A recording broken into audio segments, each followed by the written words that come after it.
Freeport was a small town about 100 miles northwest of Chicago, 25 miles northwest of Rockford. So it was 30,000 people.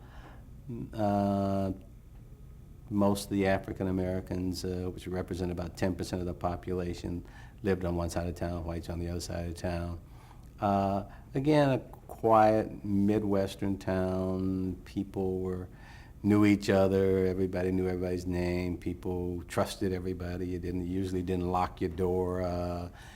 People would, if you weren't home, people would wait on the porch till you came home. It was not a really integrated town, but it wasn't segregated either. But most of the power structure was white. Most of the political structure was white, and African Americans tend to focus on their families in the church and working in and around the factories in Freeport. Were you aware of the civil rights movements at the time? Is that something you were? I wouldn't say aware in the sense that people really focused on it.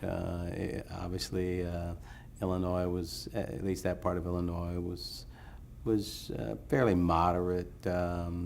People in the town didn't feel any particular need to be aggressive in demanding access to housing or access to education. I'm certain there was discrimination simply by the nature of the fact that all blacks lived on one side of town, all whites lived on the other, all the whites owned all of the businesses, blacks owned none.